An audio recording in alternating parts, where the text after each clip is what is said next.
तो इसी भी जो आपने कहा कि जेडीयू को साधे रखना भी आसान काम नहीं होगा और नीतीश कुमार वैसे भी विदेश यात्रा पे जा रहे हैं, तो ऐसे में जो काफ़ी दिन से चर्चा चल रही है, आप शुरुआत से ही बता रहे हैं, जब लालू यादव के साथ थे नीतीश कुमार तब से ही उनकी डिमांड है कि विधानसभा चुनाव साथ हो जाएं।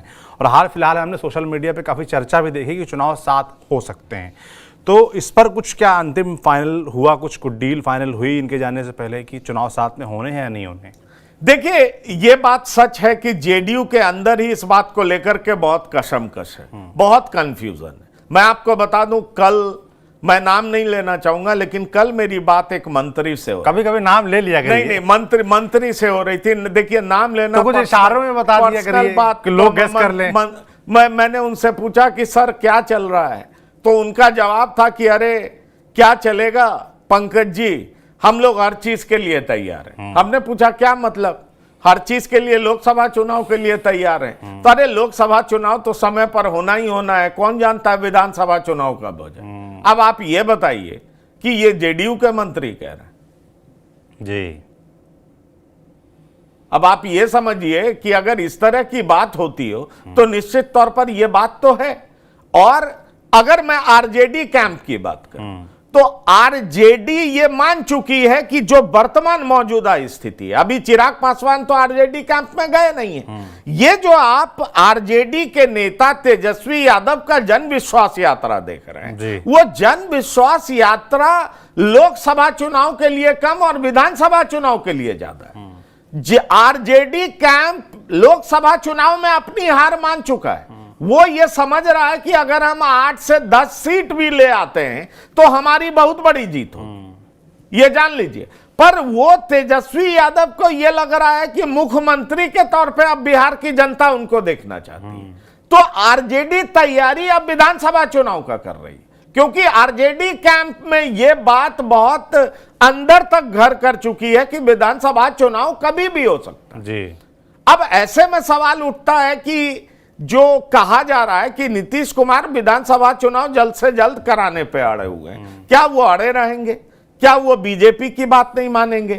लेकिन अगर मैं बीजेपी की बात करूं तो बीजेपी विधानसभा चुनाव नहीं कराना चाहती। अच्छा। अगर बीजेपी विधानसभा चुनाव कराना चाहती तो आप ये देखिए, 78 विधायक तो बीजेपी के पास हैं, 4 आरजेडी के विधायक को बीजेपी ने जोड़ा है, तो 78 4 82 हो गए।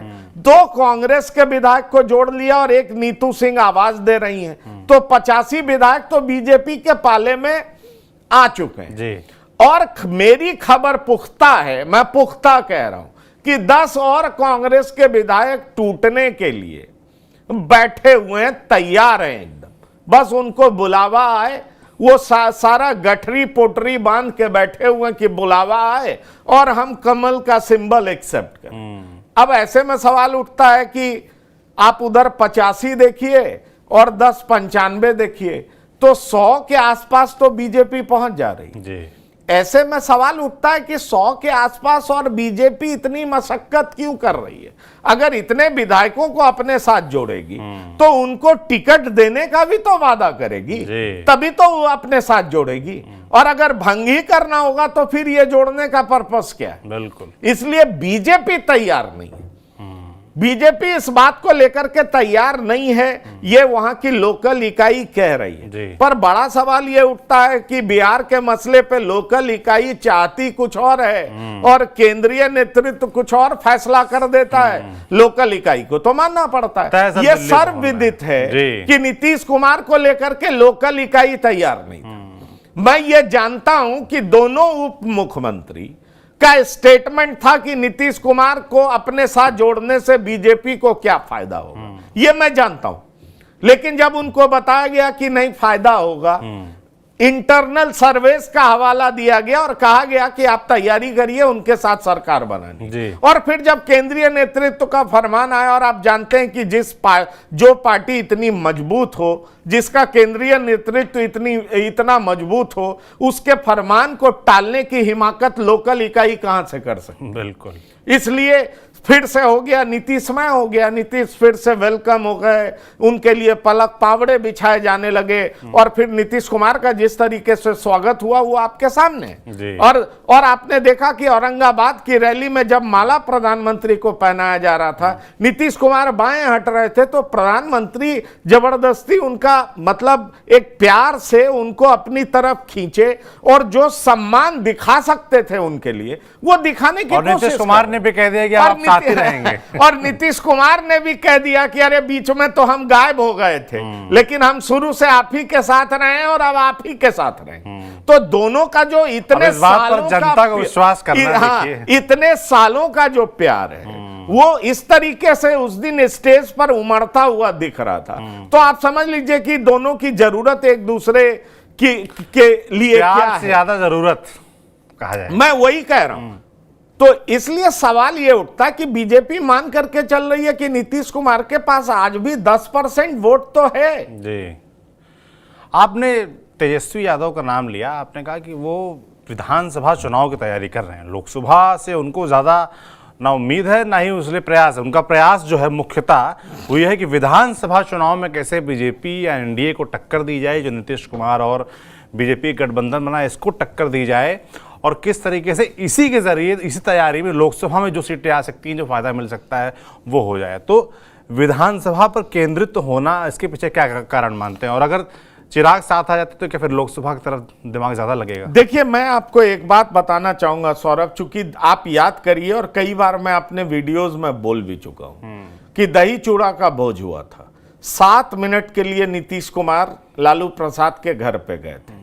वो एक सिंबॉलिक विजिट था, पर उस सिंबॉलिक विजिट में नीतीश कुमार ने जता दिया था कि वो आरजेडी के साथ कंफर्टेबल नहीं, वो जल्दी उनका साथ छोड़ेंगे। और उसके अगले दिन लालू प्रसाद यादव और तेजस्वी यादव नीतीश कुमार के घर गए थे। और घर गए थे तो लालू प्रसाद का सीधा सवाल था कि अरे भाई, सुनने में आ रहा है कि आप हम लोग का साथ छोड़ना चाह रहे हैं। तो नीतीश कुमार ने उस समय डिनाई कर दिया, ये उनका एज यूजुअल स्टाइल है, क्योंकि जब वो बीजेपी का भी साथ छोड़ रहे थे 2022 में, तो जिस दिन साथ छोड़ा उससे एक रात पहले बीजेपी के बड़े नेता का फोन गया था, उनको भी उन्होंने यही बात बोली थी कि किसने कहा आपसे, ऐसा कोई बात नहीं, और अगले दिन उन्होंने साथ छोड़ दिया। उस मुलाकात में जो मेरे सूत्र बताते हैं आरजेडी के, लालू प्रसाद यादव ने नीतीश कुमार से जो बात की, नीतीश कुमार ने एक बात कह दी कि क्यों नहीं हम लोग विधानसभा चुनाव भी साथ करा देते, विधानसभा चुनाव साथ करा देते हैं और बीजेपी को पटक देते हैं। दरअसल नीतीश कुमार के मन में साल 2020 से ही ये टीस है कि उनकी जो 43 सीटें जो अब 45 हो गई हैं, वो काफी कम है, जो उनकी ताकत को बहुत कम करती। उनको लगता कि अगर फिर से चुनाव होगा तो हमारी सीटें बढ़ेंगी, और हमारी सीटें बढ़ेंगी तो हम जल्दी से पावरफुल होंगे। इसलिए उनके अंदर ये जो टीस है उसको वो दूर करना चाहते हैं। वो जब आरजेडी के साथ थे तब भी ऐसा चाह रहे थे, वो बीजेपी के साथ आए हैं तब भी ऐसा चाह रहे हैं। लेकिन सवाल है कि उस समय आरजेडी नहीं चाह रही थी, इस समय बीजेपी नहीं चाह रही है। तेजस्वी क्या चाह रहे हैं? तेजस्वी का यह मानना है कि नीतीश कुमार जो चाहते हैं वो करा लेते हैं। अगर आरजेडी साथ रहती है तो भी हमें हर बात उनकी माननी पड़ेगी, और बीजेपी को भी उनकी हर बात माननी पड़ेगी। इसलिए हमें हर स्थिति के लिए तैयार रहना चाहिए। आरजेडी इस बात को मानती है कि प्रधानमंत्री के चेहरे के तौर पर आरजेडी के खेमे में, या जो इंडिया अलायंस में आरजेडी है, कोई ऐसा चेहरा नहीं है जो प्रधानमंत्री मोदी के टक्कर का हो। इसलिए पिछड़ा, अति पिछड़ा लोकसभा चुनाव में अलग तरीके से मतदान कर सकता है, वो प्रधानमंत्री मोदी के लिए मतदान कर सकता है।